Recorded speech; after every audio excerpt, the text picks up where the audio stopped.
My dear students, Bihar paramedical और paramedical matric की विशेष तैयारी के लिए अभी सब्सक्राइब कर लीजिए पीपीआई ट्यूटोरियल के यूट्यूब चैनल को। और डेली लाइव क्लासेस के पीडीएफ नोट्स और टाइम शेड्यूल जानने के लिए टेलीग्राम चैनल ज्वाइन कर लीजिए जिसका नाम है पीपीआई ट्यूटोरियल। सर्च करके भी या डिस्क्रिप्शन बॉक्स में लिंक है उससे भी ज्वाइन कर सकते हैं। और अगर आपको और विशेष तैयारी करनी है, बेसिक से हार्ड सारे सब्जेक्ट्स को पढ़ना है, सो आप हमारे पेड कोर्स का सब्सक्रिप्शन भी ले सकते हैं। उसके लिए आपको कॉन्टैक्ट नंबर वीडियो में दे दी जाएगी, हमें व्हाट्सएप कीजिए, आपको फिर सब्सक्रिप्शन के सारा डिटेल्स मिल जाएगा।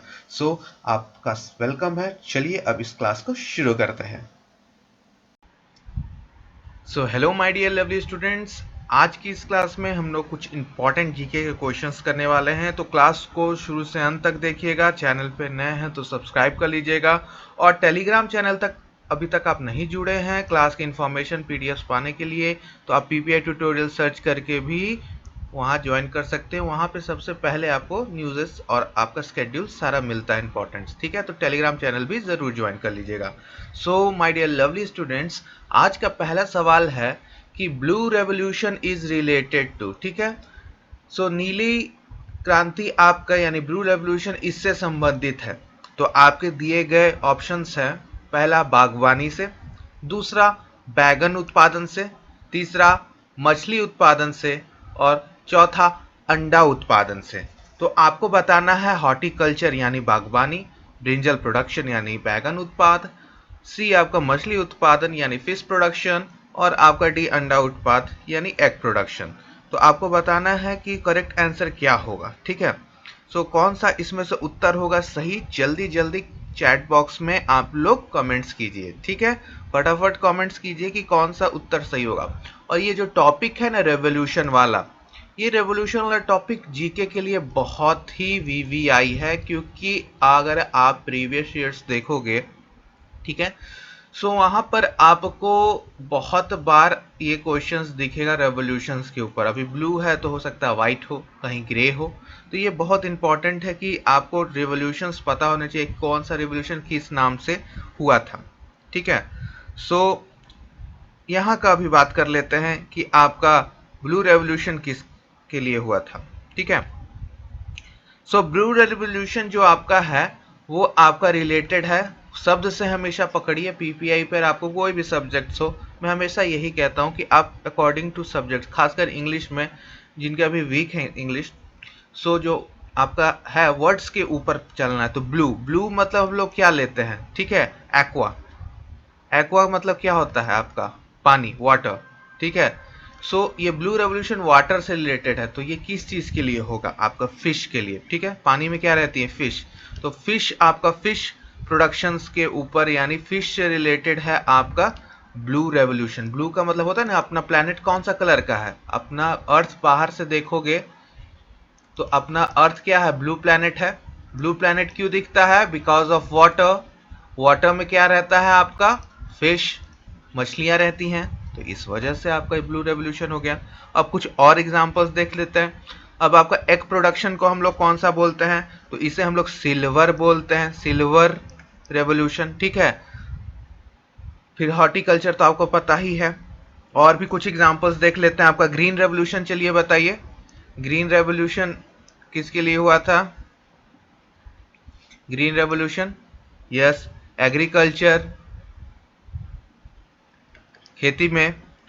फिर आपका व्हाइट रेवोल्यूशन किस लिए हुआ था, ये सब नोट डाउन कर लीजिएगा माय डियर लवली स्टूडेंट्स। बात समझ में आ रही ना सभी को। तो व्हाइट रेवोल्यूशन किस लिए हुआ था, डेयरी प्रोडक्ट्स के लिए यानी मिल्क वगैरह के लिए, ठीक है। फिर आपका आता है पिंक रेवोल्यूशन। पिंक, पिंक आपका किस लिए हुआ था, तो ओनियंस और प्रॉन्स के लिए।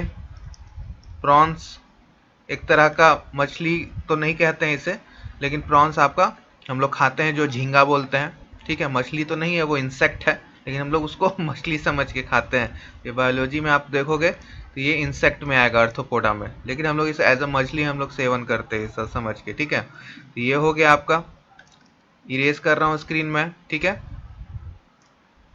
फिर उसके बाद और कुछ इंपॉर्टेंट, हाँ, फर्टिलाइजर्स वाला देख लेते हैं। फर्टिलाइजर्स यानी आपका हुआ था, तो उसको कौन सा क्रांति बोलते हैं, तो ग्रे, ग्रे रेवोल्यूशन, ठीक है। तो इसका लिस्ट बना लीजिएगा और क्वेश्चंस आपको रेवोल्यूशंस के ऊपर देखते मिलेगा, ठीक है, दिखने को बहुत बार मिलेगा। तो फर्टिलाइजर्स, खाद्य के ऊपर, ठीक है। और भी बहुत सारा है, रेड है, सिल्वर फाइबर है, बहुत सारा येलो है। तो वो सब ज़्यादा इम्पोर्टेंट नहीं है, जो इम्पोर्टेंट था मैंने आपको बता दिया, ठीक है। और इसी प्रकार से आपको सारा सब्जेक्ट्स डिटेल में करा जाएगा। और जो बच्चे नए हैं तो आप पीआर ट्यूटोरियल को सब्सक्राइब कर लीजिए इसी तरह के डेली लाइव क्लासेस पाने के लिए, और टेलीग्राम चैनल जरूर ज्वाइन कीजिएगा, ठीक है। इसका लिंक डिस्क्रिप्शन बॉक्स में भी मिल जाएगा। Vermiculture is related to, यानी वर्मी कल्चर इससे संबंधित है केचुआ, मधुमक्खी, तरबूज, ग्रेप्स, ठीक है। सो वर्मी कल्चर ये एक बायोलॉजी का शब्द है, और जो भी पैरामेडिकल के स्टूडेंट है तो उनको पता ही होगा कि वर्मी कल्चर का संबंध यहाँ पे ऑप्शंस, गिवन ऑप्शंस में किससे है। आप लोगों ने एक वर्ड तो सुना ही होगा, वर्मी कंपोस्टिंग। याद है कि नहीं सभी को वर्मी कंपोस्टिंग? तो ये किस वजह से होता है? केचुओं के वजह से, यानी अर्थवॉर्म्स। तो अर्थवॉर्म्स का हम लोग यूज करते हैं ना वर्मी कंपोस्टिंग यानी खाद बनाने के लिए, और इससे बहुत ही बढ़िया खाद बनता है आपका अर्थवॉर्म्स की वजह से। तो ये केचुआ चला जाएगा। मधुमक्खी होगा नहीं, मधुमक्खी को हम लोग क्या बोलते हैं? एपीकल्चर, मधुमक्खी पालन को एपीकल्चर। वाटरमेलन ग्रेप्स तो होगा ही नहीं। तो देखिए, आपको यहाँ पर मैं सिर्फ सही उत्तर और डिटेल में आंसर नहीं बताऊंगा। यहाँ पर चूंकि आप लोग जानते हो कि we are all paramedical qualified, जो भी टीचर्स आपको यहाँ पढ़ाते हैं या यहाँ या पेड कोर्स में, सारे आपके पैरामेडिकल क्वालिफाइड है। तो आपको सिर्फ यहाँ पे सही उत्तर और डिटेल में ना बताकर आपको सही तरह से गाइडेंस भी दिया जाता है। कहने का मतलब ये है कि आपको वो हर तरीका बताया जाएगा कि किस प्रकार से आप अपना रिजल्ट को बेस्ट कर सकते हो, ठीक है। सो यहाँ पर आपको कैसे करना है? अब अगर आपको कभी पता ना चले कि क्या सही उत्तर है, चाहे एग्जामिनेशन हो चाहे कहीं का भी एमसीक्यू वाला में हो, तो हमेशा एलिमिनेशन मेथड यूज कीजिए, जहां पर आपको जो बिल्कुल ही नहीं लगता है कि वो ऑप्शन होगा उसको काट दीजिए, ठीक है। तो ऑप्शंस दो में ए और बी में 50-50 का चांस आ जाता है। तो फिर कोशिश कीजिए कि शब्द पकड़िए कि क्या कहना चाह रहा है। तो वर्मी कल्चर है तो वर्मी कंपोस्टिंग, और वर्मी कंपोस्टिंग हमेशा अर्थवर्म से रिलेटेड है, केचुओं से। तो इस प्रकार से आपको आगे और भी ट्रिक्स और मेथड्स बताए जाएंगे कि किस प्रकार से आपको करना है, ठीक है। तो चलिए नेक्स्ट क्वेश्चन की ओर चलते हैं। मजा आ रहा है ना सभी को? एक बार लाइक कर दीजिए, बहुत मेहनत लगता है आप लोगों के लिए क्लासेस प्रिपेयर करना, ठीक है। जल्दी से लाइक कर दीजिए सभी कोई। चलिए नेक्स्ट क्वेश्चन पे चलते हैं। द मैक्सिमम नंबर ऑफ आपका मेंबर्स ऑफ लोकसभा, ठीक है, यानी लोकसभा के सदस्यों की अधिकतम संख्या कितनी होती है, ठीक है। 543, 545, 499 या 421, ठीक है। तो अधिकतम संख्या कितनी होती है आपकी लोकसभा में? बता दीजिए, जल्दी बता दीजिए, सभी को कमेंट कीजिएगा, जल्दी से बताइए। मैक्सिमम नंबर ऑफ सीट्स आपका लोकसभा में कितना होता है? हाँ, तो करेक्ट आपका उत्तर हो जाएगा, ऐसे तो 543 रहता है, ठीक है, करेंटली, ठीक है। हाँ, सो पहले तो 543 था, ठीक है, लेकिन अब 545 होता है, ठीक है। अधिकतम कितना रहता है? अगर मैक्सिमम पूछा जाएगा नंबर ऑफ मेंबर्स जो हो सकते हैं, यानी सीट्स अवेलेबल रहता है, वो 552 रहता है, ठीक है। ये हो गया आपका लोकसभा, यानी इसको लोअर हाउस बोलते हैं, ठीक है। अपर हाउस यानी आपका राज्यसभा, ठीक है। राज्यसभा में अगर पूछेगा, क्योंकि ये सब बहुत ही आपका इंपॉर्टेंट है, यानी अपर हाउस इसे बोलते हैं, ठीक है, अपर हाउस, और आपका लोकसभा को लोअर हाउस। तो राज्यसभा में आपका अधिकतम से 250 रहता है, ठीक है, मैक्सिमम। लेकिन अभी फिलहाल में आपका 245 है, जिसमें कि आपका 233 आपका इलेक्टेड होता है, और 12 जो आपका प्रेसिडेंट के द्वारा मनोनीत यानी आपका अपॉइंट किया जाता है। तो ये जरूर याद रखिएगा कि आपका 245 रहता है, जिसमें 233 आपका इलेक्टेड रहता है, चुनाव के द्वारा चुन के आते हैं, और 12 आपका प्रेसिडेंट को पावर रहता है आपका अपॉइंट करने का। तो ये क्वेश्चंस बहुत ही इंपॉर्टेंट आपका रहता है, ठीक है। तो इसको अच्छे से कीजिएगा, ठीक है। सो ये आपका बहुत ही इंपॉर्टेंट है, ठीक। तो ये क्वेश्चंस को हमेशा आप लोग याद कर लीजिएगा, और इसको वीवीआई कर लीजिएगा, ठीक है, क्योंकि ये सब क्वेश्चंस नॉर्मल है जो आते रहते रहे, ठीक है। चलिए नेक्स्ट क्वेश्चन पे चलते हैं। देखिए फिर एक क्वेश्चन आ गया, how many sessions are there in a year of Indian parliament. ठीक है, भारतीय संसद के एक वर्ष में कितने सत्र होते हैं। सो आपको बताना है how many sessions are there in a year of Indian parliament. तो जल्दी से बता दीजिए, 4, 6, 3 या 5 कितने होते हैं, जल्दी बता दीजिए। तो जल्दी जल्दी आंसर दे दीजिएगा। सो आपका बेसिकली कितने होते हैं, जल्दी बता दीजिए। हाँ, तो आपका सेशंस हो जाते हैं टोटल 3। ठीक है, पहला इसको बजट सेशन बोलते हैं। ठीक है, पहले को हम लोग क्या बोलते हैं, बजट सेशन। ठीक है, तो बजट सेशन आपका कब से कब तक चलता है, बता दीजिए जल्दी से, जल्दी बताइए। बजट सेशन कब से स्टार्ट होता है, तो ये फरवरी टू मई होता है। ठीक है, आपका फरवरी टू मई। ठीक है, नेक्स्ट है आपका कौन सा सेशन, बता दीजिए।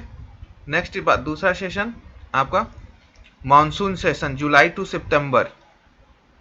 मॉनसून सेशन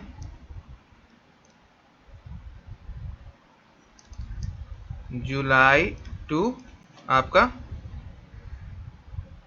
सितंबर। ठीक है, थर्ड आपका होता है विंटर सेशन, विंटर सेशन। ठीक है, ये आपका नवंबर महीने से दिसंबर तक चलता है। ठीक है, तो आपके 3 सेशन हो जाते हैं। ठीक है, बजट सेशन यानी बजट उसमें होता है, फिर मानसून सेशन, फिर आपका विंटर सेशन। तो ऑप्शन नंबर सी सही उत्तर हुआ। ठीक है, इसको भी वीवीआई कर लीजिएगा। नेक्स्ट क्वेश्चन पे चले, जल्दी जल्दी कमेंट्स कीजिए, यस एक बार टाइप कर दीजिए चैट बॉक्स में। चलिए नेक्स्ट प्रश्न की ओर चलते हैं। The origin of Godavari river is, यानी गोदावरी नदी का उद्गम स्थल क्या है, नासिक, क्रुक, रायपुर या उदयपुर, जल्दी बता दीजिए। सो आपको बताना है the origin of Godavari river, कहां से आपका गोदावरी रिवर का ओरिजिन हुआ है, जल्दी जल्दी कमेंट्स कीजिए, जल्दी बता दीजिए।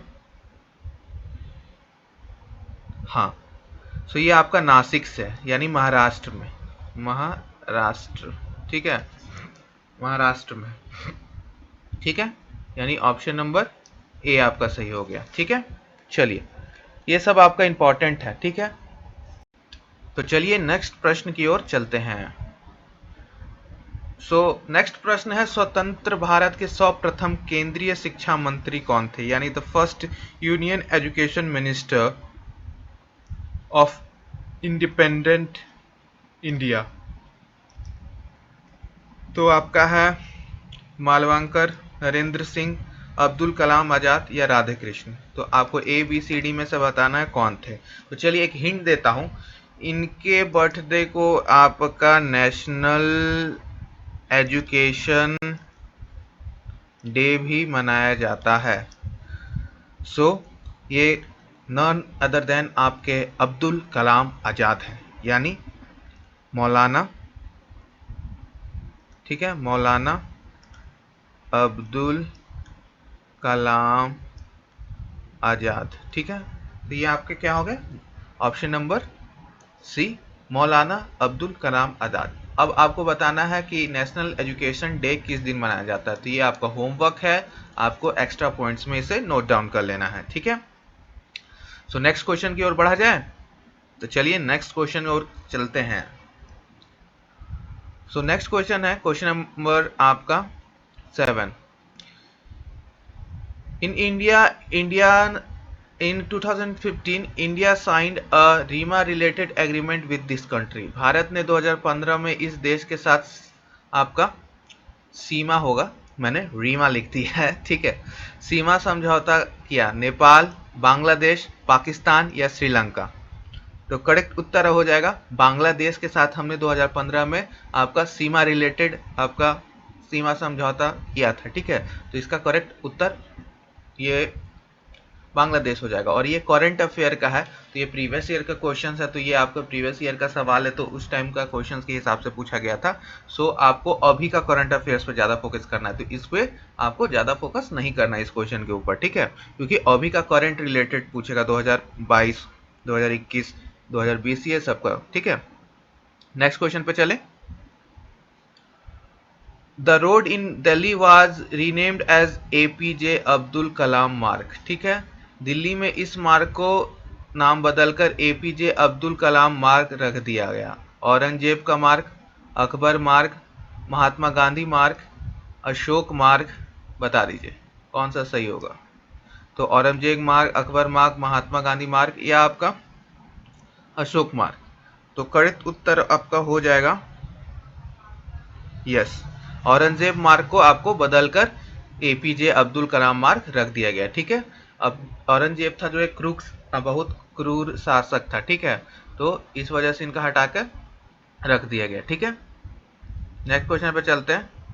Who along with Satyarthi received the Nobel peace पुरस्कार, किससे सत्यार्थी के साथ आपको नोबेल शांति पुरस्कार मिला। ये उस टाइम का है, आपको अभी का नोबेल करंट में जानना चाहिए, ठीक है। तो आपको एंगसन ड्यूटन, मलाला ताकाकी कजेता, आपका ललिता बार्बर, किसको मिला था। तो करेक्ट उत्तर हो जाएगा आपका मलाला को, ठीक है। नेक्स्ट क्वेश्चन पे चलते हैं। Copenhagen is the capital of this country. तो आपको कोपेनहेगन बताना है, इस देश की राजधानी है। Germany, Norway, Denmark, Sweden. तो करेक्ट उत्तर क्या हो जाएगा, डेनमार्क की, ठीक है। तो आपका सी ऑप्शन करेक्ट है, डेनमार्क, ठीक है। कभी कभी कैपिटल्स के ऊपर हमेशा पूछता है सवाल, ठीक है। तो ये आपका अनडिफाइंड है, कोई भी कंट्री का कैपिटल पूछ सकता है, तो आपको सब याद करना होगा, ठीक है, एक क्वेश्चंस के लिए। तो जीके इसलिए मैं बोलता हूँ under the sky everything is GK, मतलब जीके का बहुत ही वास्ट सिलेबस है, ठीक है। Usain bolt participated in the athletics for the country. Usain bolt ने एथलेटिक में इस देश के लिए इस तरफ से भाग लिया था, ठीक है, बता दीजिए। America, Ethiopia, Kenya, Jamaica. तो ये आपके जमाइका के हैं, ठीक है।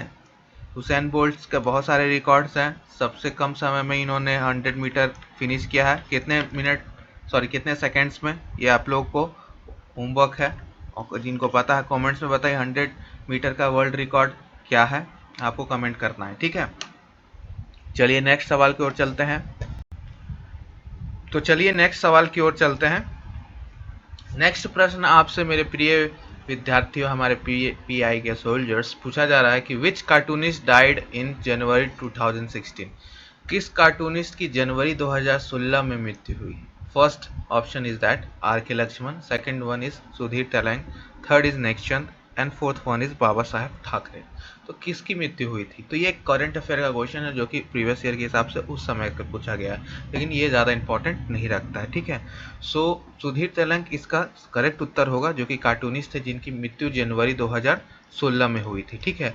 तो ये आपका रेलेवेंट क्वेश्चन नहीं है, तो आप इसे हटा सकते हो, ठीक है, क्रॉस आउट कर सकते हो, ठीक है, इसको रिमूव कर सकते हो, ठीक है। नेक्स्ट क्वेश्चन पे चलते हैं। तो बहुत सारा आपका जीके का करंट अफेयर्स का क्वेश्चन रहता है, जो कि आपका अभी के बेसिस पे नहीं है, तो उसको मैं हमेशा एज अ पीपीआई सोल्जर्स हो आप लोग, तो आपको जो बात रहता है फैक्चुअल बताता हूँ, कि आपको जो करना है वो तो करना है, जो नहीं करना है उससे टाइम सेव करना है, ठीक है। सो 13 क्वेश्चन पे चलते हैं। This is the Harper Lee most recent novel after to kill a mockingbird. The to kill a mockingbird के पश्चात हार्पर ली का हाल ही में एक उपन्यास, यानी आपका नोवेल कौन सा था। तो God help the child, the buried giant, go sit with a watchman और डी द पास्ट, ठीक है। तो आपको बताना है सही उत्तर क्या होगा। तो ये आपका रटने वाला प्रश्न है, तो go sit set a watchman, तो ये आपका सही उत्तर हो गया, ठीक है। नेक्स्ट क्वेश्चन पे चलते हैं, ठीक है। तो ये सब क्वेश्चंस आपको याद रखने हैं। सियोन ऑफ इश्कवाकू इज ऑथर्ड बाय, यानी सियोन ऑफ इश्कवाकू के लेखक कौन है। अमीश त्रिपाठी, राजकमल झा, किरण नागकर या डी संजय सहोटा। तो आपका सही उत्तर कौन सा होंगे, ठीक है। तो आपका सही उत्तर कौन सा होंगे तो आप बता दीजिए। तो अमीश त्रिपाठी इसका सही उत्तर है। इसको भी आपको याद रखना होगा, ठीक है, क्योंकि बहुत सारा ऑथर्स के ऊपर आता है तो सभी को याद रखना पॉसिबल नहीं है। तो ये सब रिमेम्बरिंग वाला पार्ट है आपका। बात समझ में आ रही सभी को? एक बार यस टाइप कर दीजिए। Is that understood to everyone? Should I move to next question? चलिए नेक्स्ट क्वेश्चन पे चलते हैं।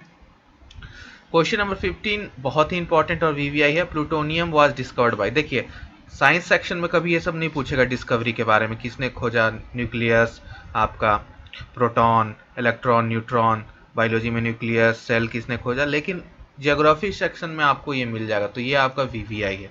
तो प्लूटोनियम की खोज किसने की थी? रॉजिंगटन, मैरी क्यूरी, सीबॉर्ग या रदरफोर्ड, ठीक है। तो आपको रॉजिंगटन नहीं होगा, मैरी क्यूरी भी नहीं होगा, रदरफोर्ड भी नहीं होगा, क्योंकि हमें पता है कि इन्होंने क्या खोज की थी और होमवर्क है आपका कि इन्होंने क्या डिस्कवर किया था। एक्सरे किसने खोजा था, न्यूक्लियस, प्रोटॉन, इलेक्ट्रॉन, न्यूट्रॉन, ये सब आपको चार्ट बना लेना है, ठीक है। तो सीबॉर्ग इसका सही उत्तर निकल के आ रहा है, ठीक है।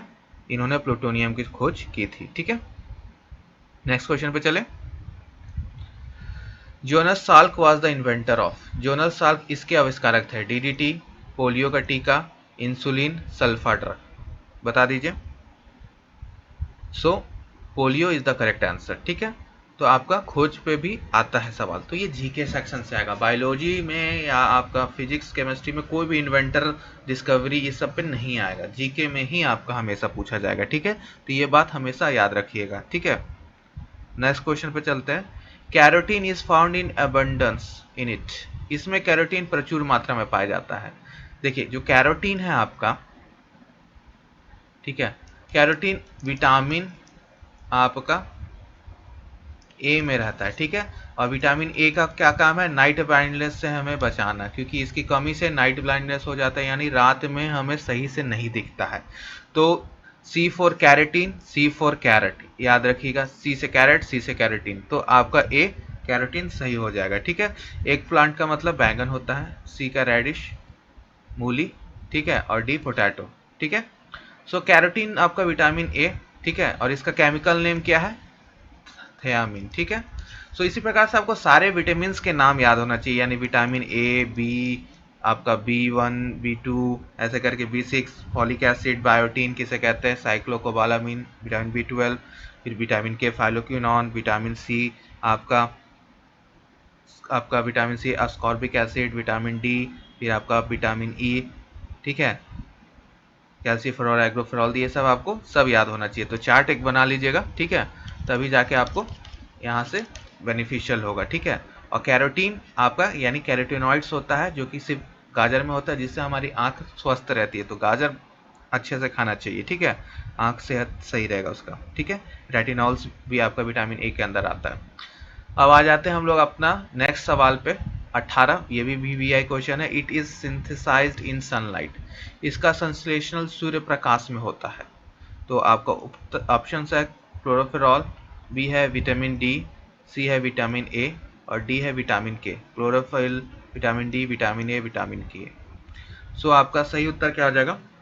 Vitamin D. इसको हम लोग सनशाइन विटामिन भी बोलते हैं, यानी कहने का मतलब है विटामिन डी के वजह से ही आपका बोन सही रहते हैं, नहीं तो आपको रिकेट्स हो जाएगा, ऑस्टियोमलेशिया जिसे बोलते हैं, जिसके वजह से आपका हड्डी कमज़ोर हो जाएगी, आपको नॉक नी ये सब हो सकता है। तो ये आपका सनलाइट के प्रेजेंस में ही सिंथेसाइज होता है, जिसकी वजह से आपका बोन्स में कैल्शियम और फॉस्फोरस का डिपोजिशन होता है, ठीक है। तो ये बहुत ही इंपॉर्टेंट है, ठीक है। और जैसा मैंने कहा विटामिन आपको याद होने चाहिए, सारा केमिकल नेम्स और क्या डिफिशियंसी से आपको कौन सा रोग हो सकता है, ये सब को आपको होमवर्क है, चार्ट बना लेना है, जैसा कि मैंने बताया, ठीक है। नेक्स्ट क्वेश्चन पे चलिए। 1 एकड़ इज इक्वल टू, 1 एकड़ इसके बराबर होता है, यानी आपका जमीन नापने का एक यूनिट है।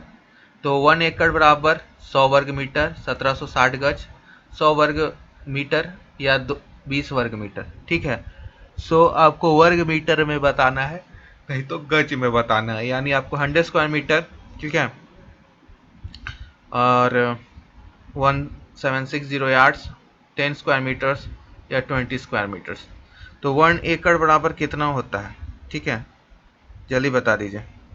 1 एकड़ इक्वल टू इन मीटर्स बताना है, ठीक है। तो मीटर में आपका कितना हो जाएगा, तो 4046 आपका स्क्वायर मीटर। तो सारे ऑप्शंस गलत है इसमें, ठीक है। तो ये आपका क्वेश्चंस गलत हुआ, ठीक है। तो ये आपको याद रखना है, ठीक है। बात समझ में आई? हाँ, तो ये आपका क्वेश्चन गलत है क्योंकि 4046 स्क्वायर मीटर्स रहता है, ठीक है। तो आपका कोई भी ऑप्शन सही नहीं हुआ, ठीक है। तो ये रॉन्ग क्वेश्चन था, ठीक है। चलिए लास्ट प्रश्न पे चलते हैं। लास्ट प्रश्न में जाने के बाद जो भी बच्चे तैयारी करना चाहते हैं, बेसिक से पढ़ना चाहते हैं सारे सब्जेक्ट्स को, यानी सारे सब्जेक्ट्स को, तो आप हमारे पेड कोर्स को भी ज्वाइन कर सकते हैं। स्क्रीन पे आपको नंबर दिख रहा होगा, हमें व्हाट्सअप कीजिएगा, आपको सारे डिटेल्स फर्दर दे दिया जाएगा, ठीक है।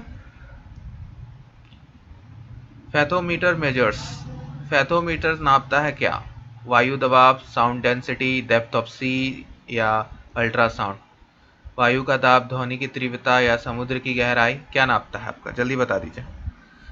ये बहुत ही इजी क्वेश्चन है, ठीक है। ये आपका सबसे इजी क्वेश्चन है। डेप्थ ऑफ सी यानी आपका सबमरीन्स वगैरह पे सीज में यूज होता है आपका समुद्र की गहराई नापने के लिए। तो डेप्थ ऑफ सी आपका करेक्ट उत्तर हो गया इसका, ठीक है। आज का क्लास आपको कैसा लगा फीडबैक ज़रूर दीजिएगा कमेंट सेक्शन में। क्लास के बाद कमेंट सेक्शन में आपका फीडबैक ज़रूर दीजिएगा। और इसी तरह के क्लासेस पाने के लिए for Bihar, UP, Jharkhand, paramedical, polytechnic, ITI, PBI tutorial को सब्सक्राइब कर लीजिए और टेलीग्राम चैनल जरूर ज्वाइन कर लीजिएगा। लिंक डिस्क्रिप्शन बॉक्स में, नहीं तो सिर्फ PPI ट्यूटोरियल सर्च कीजिएगा, वहाँ पर आपको सारा कुछ सबसे पहले मिलेगा, चाहे वो आपका टाइम शेड्यूल हो क्लासेस का, या आपको नोट्स या PDF, और जल्द जब एग्ज़ाम स्टार्ट होगा तो क्विज भी। तो जल्दी ज्वाइन कर लीजिए, ठीक है। और कमेंट ज़रूर कीजिएगा और अच्छे से क्लासेस को कीजिए और अच्छे से बेस्ट रिजल्ट लाइए फॉर PPI ट्यूटोरियल। मिलते हैं नेक्स्ट क्लास में, तब तक के लिए bye bye and take care.